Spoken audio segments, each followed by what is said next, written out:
The scene of Dammion Hurd's death spawned hundreds of pages of police reports, more than 75 interviews, and the investigative podcast series that you're listening to right now. Suffice it to say, it's a complex case with many different interpretations. My latest attempt to understand what happened to Dammion Hurd and who, if anyone, is responsible for his death has led me to an expert in Australia. Dr. Claire Ferguson has been studying crime scene staging and detection avoidance behaviors by murderers for the last 15 years. She's among the world's foremost experts in this fascinating and emerging field of research.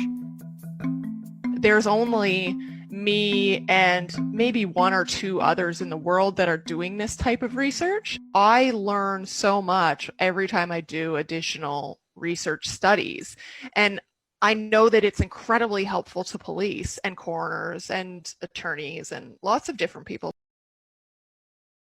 Amazingly, I found out about Dr. Ferguson because of a dedicated podcast listener in Washington, D.C. named Laurel Hostler. She contacted me on LinkedIn and shared Dr. Ferguson's research. I've often said the power of the podcast is the people, and it's never been more true than now. I believe we are closer than ever before to answers in Dammion's case. Stay tuned. From Cold Case Productions, this is Final Days on Earth, The Life and Death of Dammion Hurd. Episode 13, Part 2, New Research. I'm your host, Claire Sanamon. Thanks for listening. When I first learned about Dr. Claire Ferguson's research, I couldn't wait to read it. Her 2016 study is titled Staged Homicides, an examination of common features of faked burglaries, suicides, accidents, and car accidents. Ferguson's study used 115 staged homicides in the U.S. to determine common elements. It was the first peer-reviewed, published study to examine the specific features of these scenes, and it's the largest sample studied to date. I was so grateful that Dr. Ferguson agreed to talk with me, and I quickly learned that our first names were not the only thing we had in common. Probably like you and like most of your listeners, I like mysteries. I mean, just sort of crime in general always interested me.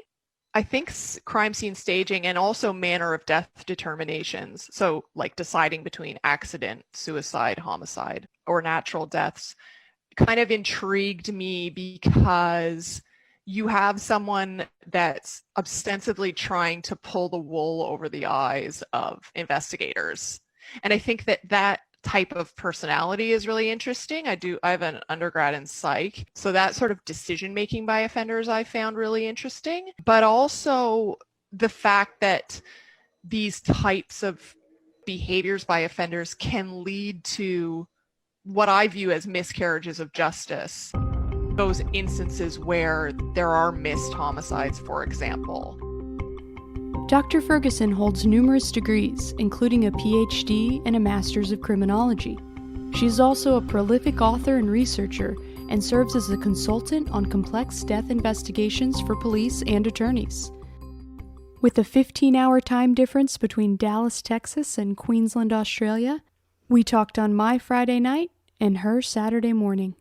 Thank you so much for having me. I like talking about cases like this where there are a lot of questions, and I should say I haven't examined all of the case materials, so I may end up bringing up more questions than I answer.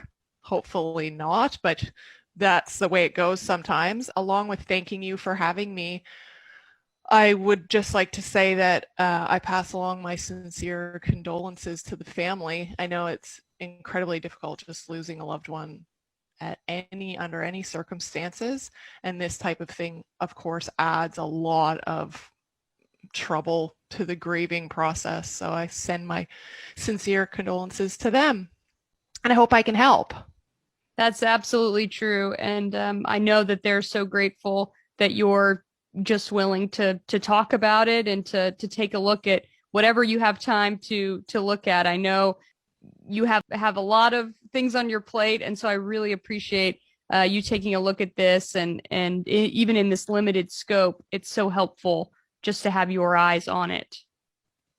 Awesome. Well, perfect. And hopefully your listeners will get something out of it too. I think so. It's really special to me that another listener of this podcast was the one who recommended you, who found your initial study on features of staged homicides and sent it to me. And I thought, wow, I need to try to meet this woman and see if, I can possibly include her. And, if she would give me the time, if she has the bandwidth to do this. And so it's been a really exciting development for me to learn that your research exists and that you were willing to talk to me. Yeah, that's really cool. I think that your listeners were able to send that through. I should say too, some of your listeners might be wondering, I live in Australia, but I'm originally Canadian. If the accent is throwing anyone, it's a mishmash of everything. It was kind of throwing me a little bit. I was trying to place it, so I appreciate that. Sorry, sometimes I sound very Canadian and sometimes I sound very Aussie, depending on what slang I'm using most of the time. So apologies in advance. No, that's great. International culture. I love it. Some of the more fascinating findings in Dr. Ferguson's research are about unexpected consequences of the behaviors of the criminal mind. What do you think are some of the most common misconceptions about staged homicides?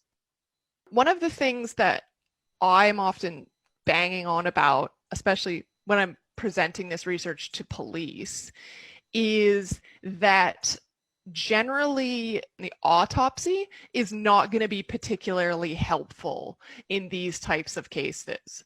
So generally speaking, you have offenders who will use the actual thing that caused the death, so the weapon or whatever, to stage the scene. Sometimes you might get someone, and I've seen cases where a person like shoots their wife in the head, for example, and then stages it to look like a car accident. Of course, in those cases, autopsy will be helpful, but for the most part, that isn't what you see in a staged homicide. So you have the actual thing that caused the death is what the offender uses to stage the crime scene. And so what that means is that, generally speaking, the findings from the autopsy don't really tell investigators anything that they don't already know. And so what does solve these cases generally is like boots on the ground police work and thinking in detail about context. That would be the main thing, I guess, is to not put all your eggs as an investigator in the autopsy basket or in the forensic evidence type of basket. The other main misconception that I see a ton is people saying, and offenders often bank on this actually, investigators saying, or people involved saying, oh, but an offender wouldn't do that. A murderer wouldn't do that. That type of thinking can be very problematic because, as I said, the offender is hoping that investigators will think, oh, no one would go that far, or no one would bother doing that. And they sometimes bother for that specific reason. The other major thing that offenders do is destruction of evidence. So offenders will commonly have sort of a double-barreled approach to crime scene staging, in that their first effort is to make it so that they're not suspected. So hopefully, or so that no one is suspected in the case of suicide. So hopefully investigators go to the scene, they go, yep, suicide, easy done, tick, tick, tick. No real detailed criminal investigation needs to happen. And that's it. No one is ever suspected of anything. That's the first barrel of the double barrel. The second barrel of the double barrel, if they are suspected, that it won't be able to be proven.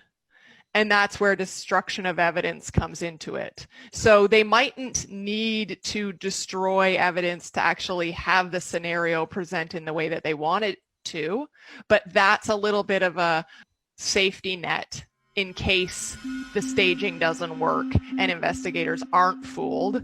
Hopefully they won't be able to prove it, that it was them. So they clean up evidence of what actually transpired. They destroy evidence of themselves at the crime scene, and so on. That's fascinating. And I've definitely seen indications that that might be at play in Dammion's case. And, just being totally upfront and transparent, I'm fully open to the idea that Dammion committed suicide or that he was murdered and it was a staged suicide. I think that both theories have a lot of validity and have, a lot of compelling points. And so I go back and forth and I change teams all the time. But really, what interests me is looking at all of the evidence, all of the theories, and all of the witness statements and stacking things in different columns and seeing, what weighs more heavily. And I think that, a lot of this is subjective, and you can make arguments for either side. But I do think that at some point, I hope that we'll be able to have at least a preponderance of evidence in one direction and feel more confident in saying what happened to Dammion, if he committed suicide or if he was murdered. The police have made their ruling. They said case closed, non-criminal, suicide. The family has continued to say they do not believe that they have enough evidence to put their faith in that ruling and that they want additional investigation done.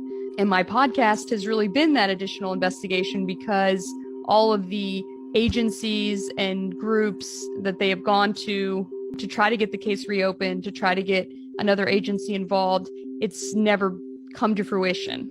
So they haven't been able to do that, unfortunately. When I first contacted Dr. Ferguson, I told her my main interest was in her existing research.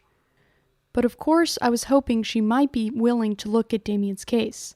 Because of time constraints and the potential for bias, we decided on a limited approach. At the time of our interview, Dr. Ferguson had never listened to an episode of this podcast. She did read news articles about Dammion's case, and she asked for Dammion's autopsy reports and police scene photos. I also shared the 2 expert reports written by Lieutenant Matthew Murray. I did not include any commentary on them. I also told Dr. Ferguson about the family's belief that Dammion was the victim of foul play, and I provided a basic timeline of Dammion's final days on Earth, highlighting witness statements about events between the party on Saturday night and the discovery of his body on Wednesday morning.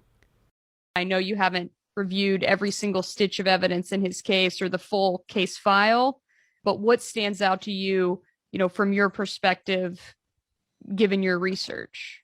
Okay, so there's a couple of things. The first one is the timing. It seems like the idea is that he was last seen very early on the Sunday morning. Correct. And then he was deceased like within a matter of hours, and that this witness saw his body as well as his car at the death scene. I think that's interesting to me because of the toxicology report. If there's no alcohol in his system at that stage, even though we know he was drinking until late on the Saturday night, yet we have this witness that was there at 10 a.m. So there's sort of like a short window under which this would have been facilitated. So that's one thing. The other thing is then we have, perhaps paradoxically, the fact that when he's autopsied, there's still rigor present. It's obviously cold, which makes a difference to rigor mortis. But if I were working on this case, or if I were his family, I would want a forensic pathologist to talk to me about how we get from rigor mortis present 4 days later, but still establishing that his date of death is the Sunday. So that I think is interesting. Yeah, I mean, given the rigor, would you say that it would make more sense if he had not been seen on Sunday, if he died closer to Wednesday, the date that he was found? Yeah, closer to Wednesday. So Generally, the rule is that rigor dissipates 36 to 48 hours after death. And of course, establishing time of death is incredibly difficult. It's fraught with problems. And when people ask for time of death, it's usually because they've watched too much TV. Right. So sorry, but it is a long time. So it's 4 days instead of 2 days. I would be just wanting a little more information on whether a forensic pathologist thinks that that can be accounted for by the temperature. Someone that's thin and doesn't have a lot of body fat, the rigor generally happens a bit quicker. So that would cancel out some of the coldness factor too. So I would just want a little bit more information about that. I think the other thing that stands out massively is the fact that we think that he was under the influence of LSD at the time that he died. LSD does a lot of stuff to your brain. It can impact on motor functioning, cognitive functioning. If you read some of the studies about the impact of LSD, it talks about the problem with measuring those impacts because subjects become too impaired to actually cooperate in the testing. Their motor functioning, their coordination, their reaction time, their perception of time, and so on. So they're so impacted by the perceptual and physical changes that happen because of LSD that they can't actually do the testing that we would want them to do in sort of an experimental setup. And when you think about what Dammion would have had to have done in terms of taking things from the vehicle to the spot, figuring out a plan for how he's going to put the knot around the branch and then get down and then put the knot around his own neck, etc. There's a bit that has to happen there. So I would, again, I'm not an expert on LSD. I would love an expert opinion on would he have been able to do that? So, Dr. Ferguson, you will love this. In episode, I think that it's episode 9, I talked to 2 experts about LSD. I talked to a professor at Harvard Medical School, and I talked to another expert in Germany who wrote the book on the pharmacology of LSD. And they both said like a 1 in a million chance that you're tripping on LSD and you're able to make a noose, hike up a frozen cliffside, and properly hang yourself. They talked about how, you know, the idea that you would be tripping so hard and you would just crouch down in the snow and die of exposure. They've seen that. Right. That people will jump out of windows. People will run into traffic. People will actually stab themselves, and sometimes die and sometimes survive just to try to end the trip. But they agreed that the idea that you would have all of your faculties present in such a way to hang yourself is actually quite challenging. So that was interesting because the Gunnison police really used the LSD as the de facto cause of his suicide. And whenever they closed the case, they arrested the 2 people who had sold him LSD and said case closed. He was tripping on acid. And to me, it really created a lot more questions because, you know, if he's on LSD, how does he physically do this? Interesting, isn't it? The other thing that I thought was really interesting, just having read the autopsy report, was that there wasn't a lot of discussion about the petechial hemorrhages. Right. So I don't know if you've described these, but petechial hemorrhages are like small broken blood vessels, usually in people's eyes or inside their lips, or in this case, on Dammion's face. So that's caused when the blood is occluded and there's pressure built up in your head, basically.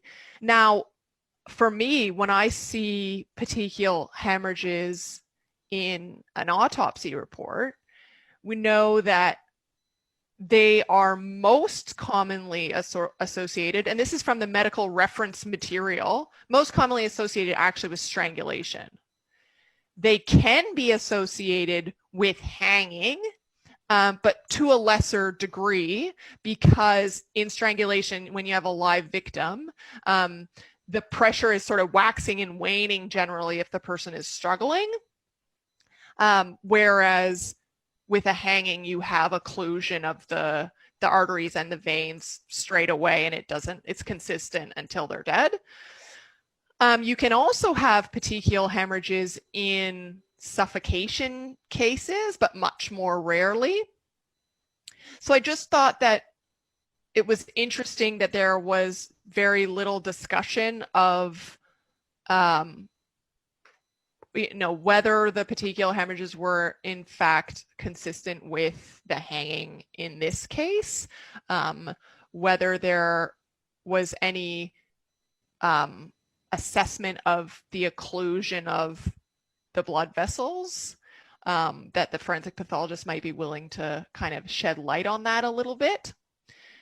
So that was kind of interesting to me. I'm not sure if you've had an expert talk about that. That is interesting. No, I haven't. And I noted them, in the report, and I did a little bit of research of, to define them for my listeners, but I wasn't aware that they were more common in strangulation than in a hanging, that you wouldn't necessarily expect to see them in a hanging. That's very interesting to me. You can see them in hangings, but they're most indicative of strangulation.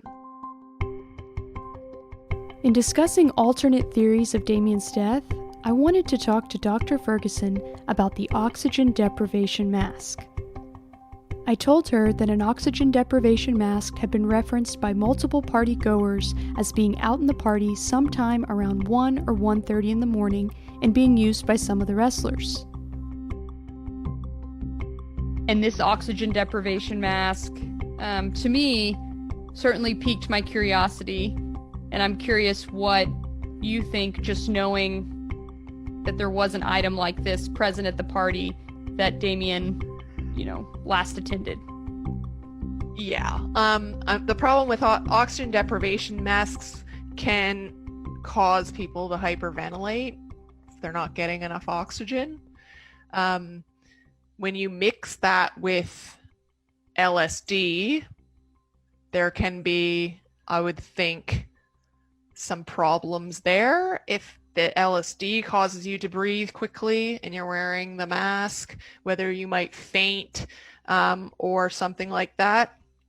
From a forensic standpoint, if the oxygen deprivation mask or anything like that caused the death, you're unlikely to have physical indicators of that, unfortunately.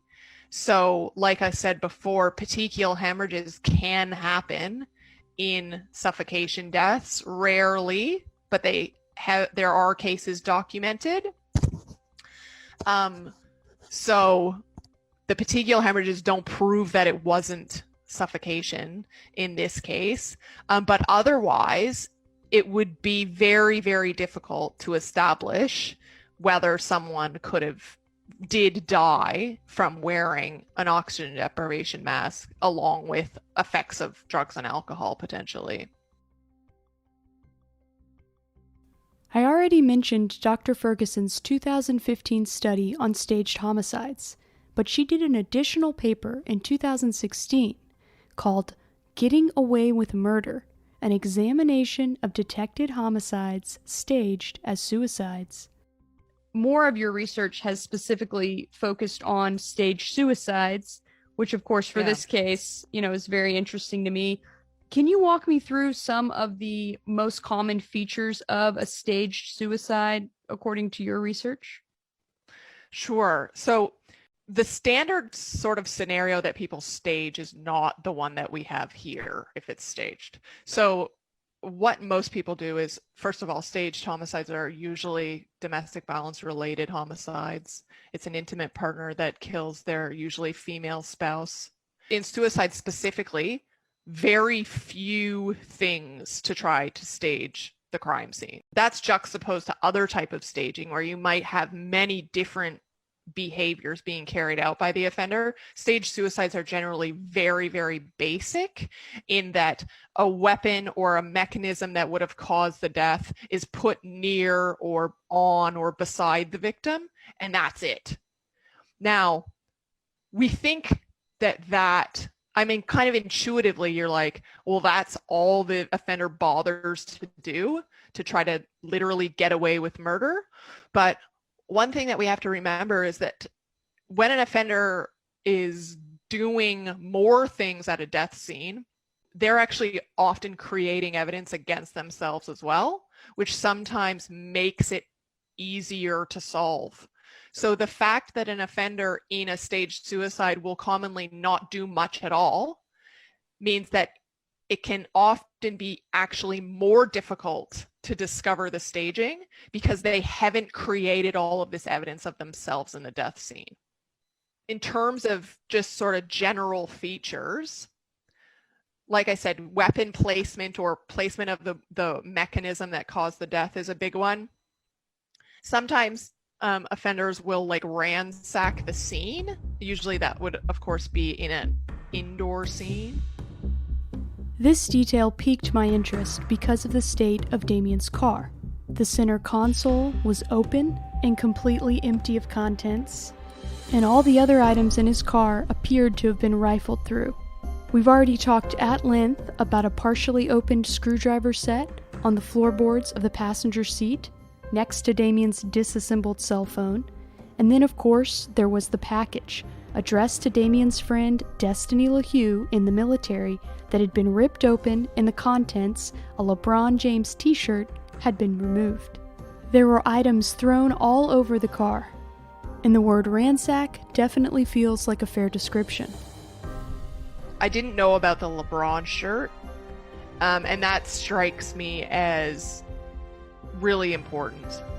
Opening the package, like, he would have no reason to open the package. He knows what's in there and knows that it's not really valuable. To go to the effort to seal it all up and write the letter and all that, and then just rip it open, is strange to me. I agree. I've always been curious about that detail.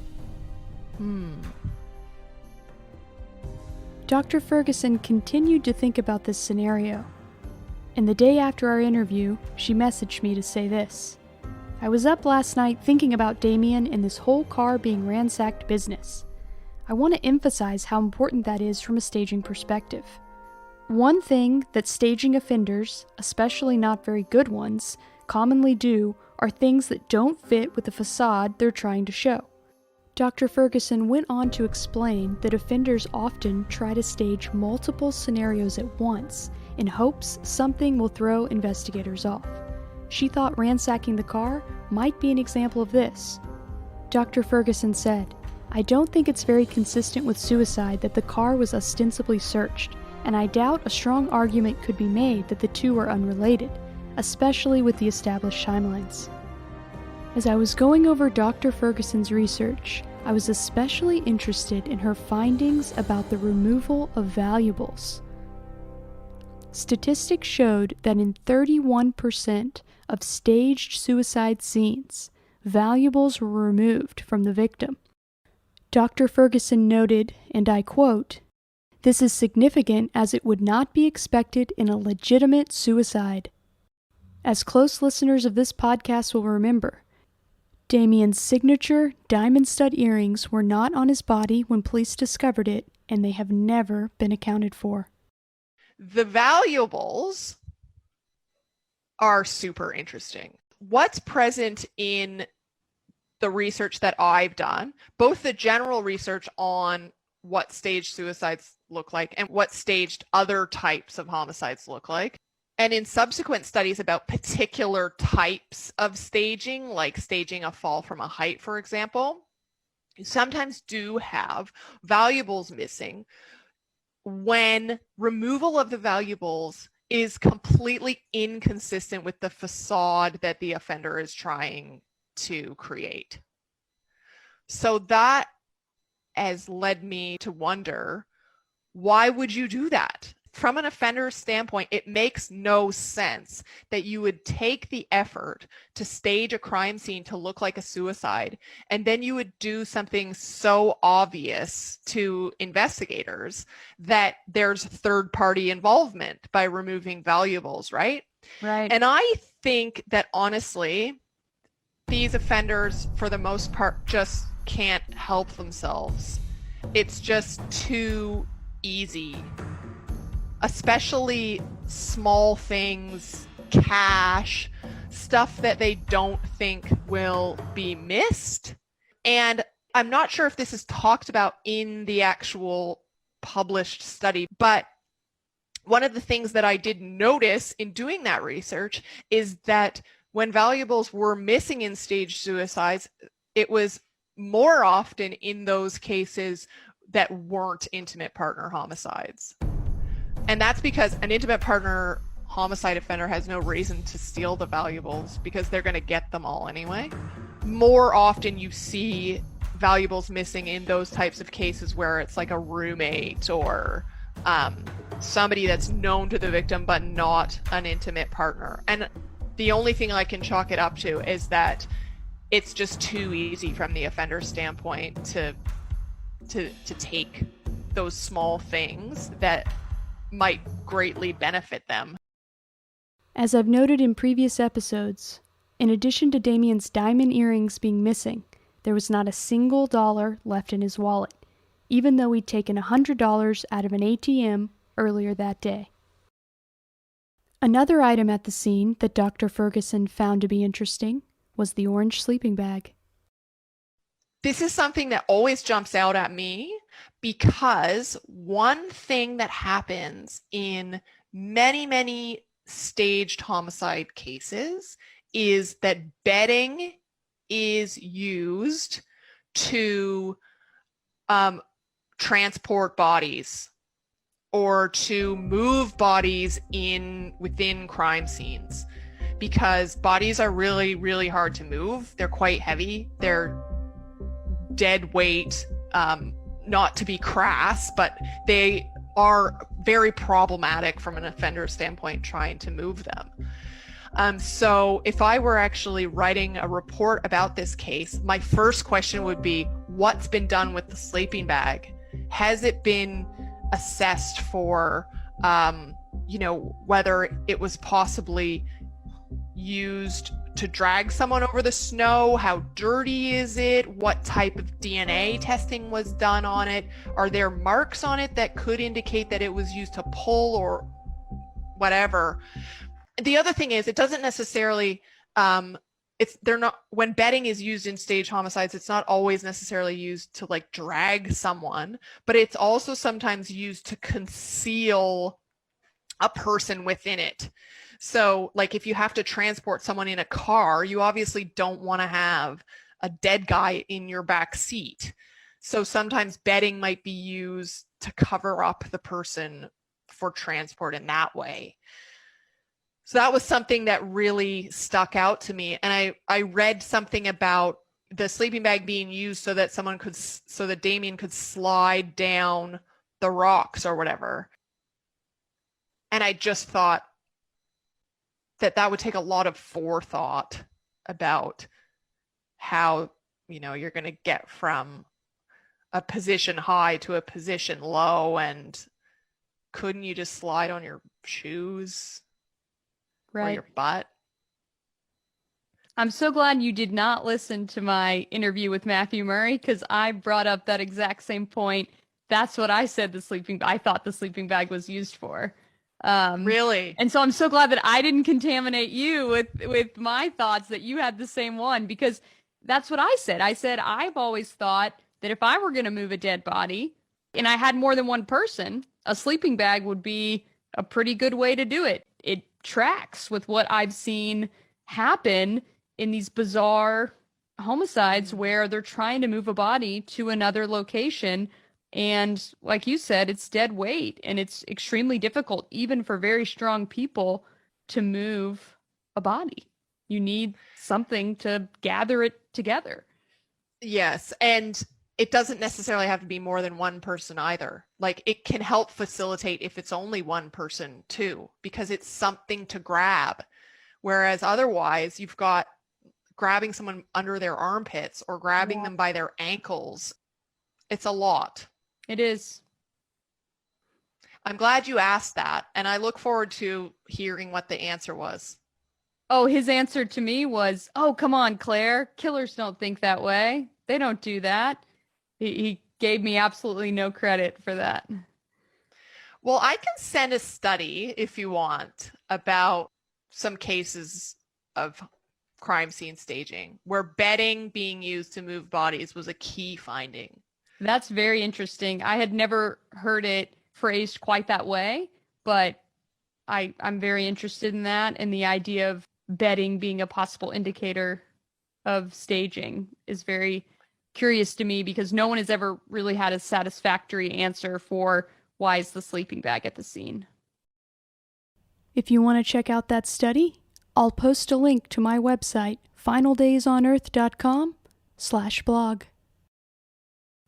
Because Dr. Ferguson serves as a consultant for police departments, attorneys, and other investigators, I wanted to get her opinion on whether or not it was common practice for the medical examiner to take a witness to the scene before an autopsy was conducted. That is not common practice. I've never heard of that happening. But generally speaking, the idea would be not to contaminate a witness's memory.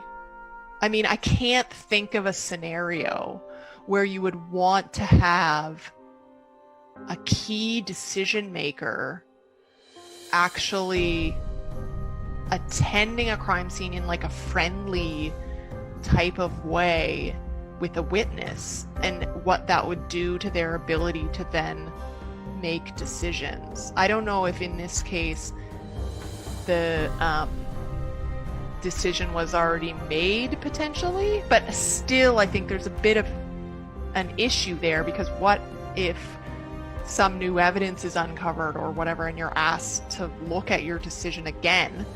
I would think that that would be a really problematic thing to have done. Of course, I wanted to get Dr. Ferguson's opinion on one of my favorite topics, the use of Dammion's ID card.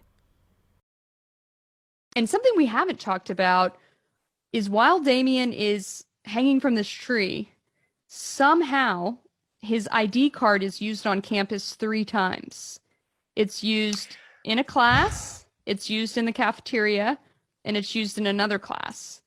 And that ID card is later found in his back pocket. Now, you could have used a student ID number if you had it memorized already. Dammion's student ID number to accomplish all of those things as well. But it clearly wasn't Dammion doing those things. And the university has never had an answer for that. They've called it a mistake that he was in class and that he was in the cafeteria, but they've never said that the data didn't register or there wasn't, it's never been a satisfactory response. And I've tried multiple ways and multiple requests, and no one has ever gotten a better answer than it was a mistake. But I tend to believe that someone did make it look like he was in class that day and in the cafeteria. And I'm curious, from your perspective, what that says to you. Well, I didn't know that. I thought that that when they said it was a mistake, they meant that it was a mistake. Like, it sounds like what you're saying is they're saying it was a mistake that we told you that. That's how rather it feels. Than yeah. It was a mistake that we got it wrong and it was actually Joe Schmo who was using his ID card. They have never said we looked up the wrong student. They've never said we looked at the wrong day. They've never shown 2 sets of data to say, well, this is the student we looked up and this is actually Dammion's and this is why we thought it was wrong. All they will say is, we believed that he signed into class. We believed that his card was used in the cafeteria. I was able to get email records that showed that the university still believed that was true up until about an hour before the police cut down his body. So to me, the only thing that makes them say it's a mistake is they discover the body and they learn that there's a witness that said he was out there on Sunday. So the thing that's bothering me about this is that rigor thing. So how do we think that he really was out there on Sunday? We have if it could have been him using the key card, perhaps that actually goes more towards suicide, I think, because then you've got a significant period of time where he's not talking to his parents. Potentially he is despondent or whatever. His phone would be turned off because his phone is turned off. There's no cell phone activity starting sometime after 1:30 in the morning, usually around 1:30 when he gets the gas is what's used as a marker for his phone being turned off. No one is able to get a hold of him. His roommate, he never goes back to the dorm, which is where he was living, never gets, his backpack, never gets his iPad, never gets his toothbrush. Found wearing the same clothes. Exactly. Right. It seems really unlikely that he was going to class. I mean, he didn't have any of his, class materials and even the people who had class with him, when they were told that he signed into that class, they said, we didn't see him there. So it should be pretty easy to establish or not whether he was still alive and going to class on Monday and Tuesday, potentially. Yeah, right. And it really seems like he was not, right? So if he's not, then the key card thing is incredibly important, because we know that it's not uncommon for these types of offenders to do this, to try to show signs of life for someone. Now, I'll put a caveat on that and say generally those are the offenders that are also reporting the victim missing. So they will report them missing and be sending them a million texts, babe, where are you? I'm looking for you, blah, blah, blah, trying to establish their sort of innocent scenario and fronting up to the police to say, I'm worried about this person, etc., because I'm the husband or I'm the person that should be reporting them missing, and all the while trying to kind of like fake signs of life for them. Interesting. Now, yeah, offenders do that. And they also sometimes, I don't want to say inject themselves into investigations, but they very commonly try everything to keep the innocent sort of facade going with police. So other murderers will absolutely do everything in their power to stay as far away from police as possible.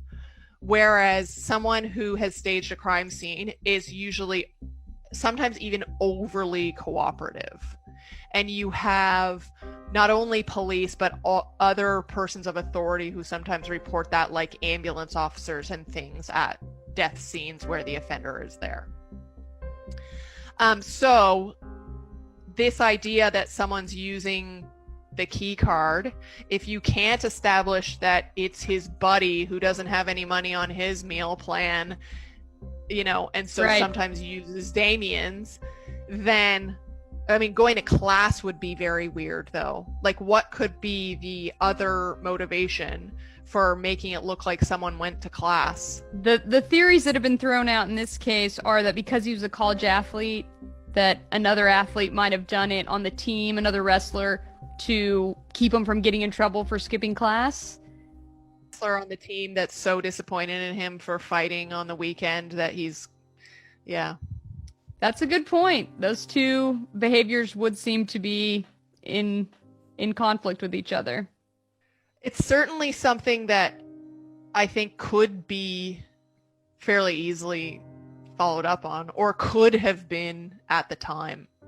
If some wrestler is signing his name on the class register and he's now dead, that person is probably going to go, okay, yeah, I did, because I didn't want him to get in trouble. Amazingly, the police never asked a single person that they interviewed, did you sign him into class? They never asked anyone that. Did they know about it at the time? They did. That was something that was a really key part of their investigation, because in the beginning, They didn't even think Dammion was a missing person because he was allegedly in class and in the cafeteria. The university backtracks and says, no, we made a mistake. He wasn't in class. He wasn't in the cafeteria. And then the police just drop it. They ask one person, would he ever loan his meal card out to anyone? And that guy's like, no, he would not do that. He's very protective around his money and around everything. He would never do that. So that was one person they asked the very first day that they did interviews. And then in the subsequent 46 other interviews that they did, they never asked anyone, did you sign Dammion into class? Did you hear of anyone who signed Dammion into class? It was not a question that was asked by police. I think even if you weren't too worried about the suspiciousness of that behavior, it's a box that you probably would want to tick just in terms of establishing that when he was last sort of seen alive. I'm really hesitant a lot of the time to criticize police investigations, especially in small jurisdictions, because like they often have very limited support and resources and very sometimes really limited training. And in any investigation, when you learn stuff afterwards and then you come back and look at it with the benefit of hindsight, things look very simple, right? Why didn't they do this? Why didn't they do that? And I will also say too that in their defense, a lot of families, many families, don't believe suicide for the first little while. So having a family saying this is not a suicide wouldn't be weird from their perspective.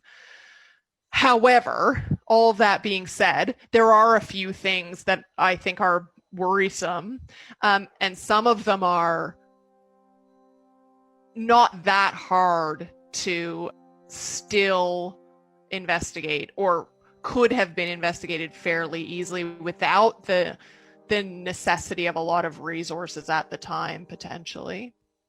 Whether that's still possible now might be a different story. Yeah. And that's, I guess, the thing about this type of case that's just so problematic for the family, is that now you simply don't know what you don't know. So there might always be questions that are just unanswerable. Yes, I agree, sadly. As I went through Dr. Ferguson's research on staged suicides and staged murders in general, there were a couple of different statistics that jumped out at me. There were some quotes that I pulled that I thought were really intriguing, that I wanted to know if I could read them to you and get your thoughts on them. Okay. So on the first study, I liked this quote: "Staging is often motivated by the fact that offenders see themselves as a logical suspect based on their relationship to the victim." Mm-hmm. Yeah, perception is everything, right? So we kind of have this bias that crime scene staging is only ever done like by the husband or by the boyfriend. And while that is true statistically, those aren't the only cases that exist. The reason why you often see these relationships between people during homicides isn't because of something special about intimate relationships. It's because these are the offenders that know they're going to be suspected. So you also have people sometimes staging crime scenes who know that they are the last person to be seen with the victim, and that is well known. There were a number of cases in the sample where it was roommates, or it was, again, someone that knew that they were going to be suspected, but they didn't have a intimate relationship with the victim.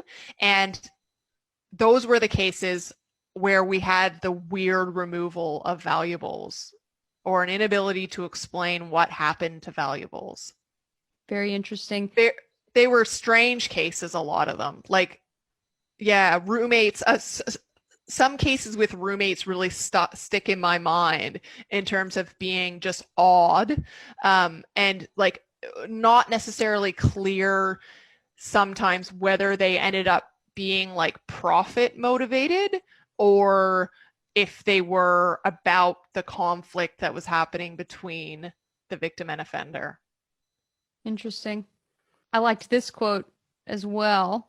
You said, of note is the fact that the staged suicides and accidents were more likely than other types to involve an unrelated verbal or physical confrontation before the fatal violence. Yes.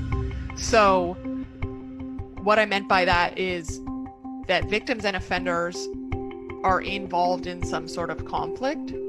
And then, like, whether that's a physical conflict or an argument about something, and then one person in the conflict decides to kill the other one.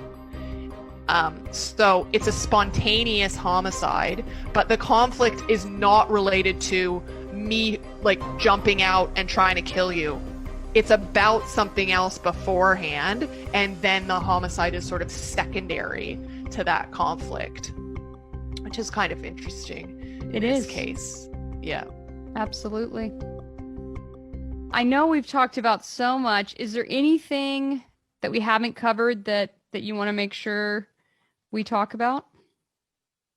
Just generally speaking, you can't necessarily know what any given offender would deem like the necessary lengths to go in order for the facade to be believable.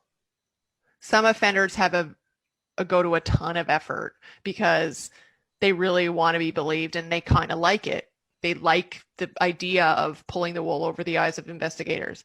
Other offenders do stupid things, and they only do, one thing, and then they just lie and they hope that that's enough. So I'd be hesitant to say, would an offender do this or would they not do that? It really depends on the context, the risk involved, and then who you're talking about. Yeah, totally subjective, right? What I think is enough to pull the wool over investigators' eyes, someone else might think is overkill or not enough, right? I mean, who knows what? Absolutely. Yeah, what's the appropriate level of deception, right? For example, something like, well, if an offender was going to stage a suicide, wouldn't they want to have a note? And like the truth of it, just based on the stats and the studies, is that most offenders don't bother with that. That's very interesting. Yeah, one of the things about the cell phone being disassembled and the battery removed, like you said, just being the battery removed, that could be enough that someone would think that's enough to cause like confusion. And Lieutenant Matthew Murray, when he looked at it, he said, if the SIM card had been removed, then I would say there would be a killer involved. That would be someone else would do that. You'd remove the SIM card. But because they didn't remove the SIM card, it has to be Dammion who did it. He did it because he didn't want to be found. A killer would break the phone apart or remove the SIM card, just removing the battery. He said, because they removed the battery and they stopped there, that's a suicide. I mean, you never know what's going on in someone's head, do you? Right. I don't doubt that lieutenant has a wealth of experience and knowledge, but offenders are all different. Perhaps they just didn't want the cell phone to ping to a tower and they didn't understand exactly what's required. If they just turned the phone off, maybe it could still ping to a tower, so they removed the battery. I don't know. But yeah. It could be any number of things. That's, I think, the problem. I completely agree. I absolutely think it could have been Dammion doing it so no one could call him and so he wouldn't use the phone, right? Just completely, I could see that. But I definitely see other theories lining up with the same evidence, just as well. It just pick your poison. Yeah. And that's the problem, isn't it? Some of the other things that I sort of thought about in kind of weighing up the suicide versus homicide theory was absence of evidence that you'd expect in a suicide, like clear and I guess profound triggers. Like generally in a suicide, I know that there was this breakup and then the fight with his friend, but generally in a suicide, you have a trigger that's quite obvious, like a divorce or a spouse that's cheating or unemployment or something big. I'm just not sure that those things really add up to a trigger. It's definitely something the family has struggled with as well. And his friends too. They said, for Dammion to get in a fight and, that's not a big deal for Dammion. Like he got in fights, like he was a wrestler and could be kind of a hothead. And, he was used to kind of solving problems with his fists. It was not out of the norm for him at all. And so the idea that he had these fights, it wasn't like this huge, crazy, unknown thing. It was just sort of like, oh, Dammion, got into a fight. Not a huge drama. Yeah. And so he got into a fight. And then it seemed like the bigger drama was because he had fought at the wrestling captain's house and while they were having a party, that caused a rift between the wrestling team because it was messing with the reputation of the wrestling team. It wasn't just Dammion getting in a fight with somebody about something stupid, which he did based on countless statements. It was the fact that he had fought at the wrestler's house during a party. And so then the wrestlers themselves were like, hey, we can't have you doing this. And then that was more upsetting to him, the idea that he had sort of let down his friends. And then, the two avenues of thought there are, is Dammion so despondent, depressed about disappointing his friends that he goes and ends his life? Or are these friends so upset with him that they take their retaliation too far and end up harming Dammion accidentally and then having to cover that up to try to get out of the hole that they've dug for themselves? One of the things that interests me about the second part of that theory about, they've accidentally killed him or whatever, and then they have to cover it up by staging a crime scene, is that generally in these cases, confessions are fairly not easy to come by. I don't want to say that. Police work really hard to get these confessions often. But when people are faced with the evidence that shows crime scene staging, it's not uncommon for them to confess. And when you're talking about a bunch of drunk college guys who are certainly not criminal masterminds, probably not high on the psychopathy checklist items, I would be expecting one of them to have freaked out and told someone. So I think that's something that doesn't work in the homicide theory. I mean, are they team players? Probably. Do they take that very seriously? I'm sure they do, but it's been a while, and it's strange to me that if it was a homicide perpetrated by these guys, that you wouldn't have had somebody get in a little bit of trouble for something else and spill the beans. I'm so grateful for Dr. Ferguson's participation in this podcast and for sharing her insights. I'm going to follow up on the leads she suggested and keep you posted. It does happen that there are homicides that are misclassified as not homicides. We're lucky when we are able to eventually rectify those problems. I think there are cases which are misclassified as something non-suspicious and which are never figured out. One of the things that strikes me is how many offenders end up in my samples who have previously committed a murder that was ruled a non-suspicious death. And then they do it again for a second time, or sometimes again for a third time, And that's when it starts to look suspicious. That's frightening. So, I mean, the point is, people are getting away with murder sometimes. As terrifying as that is, it can happen.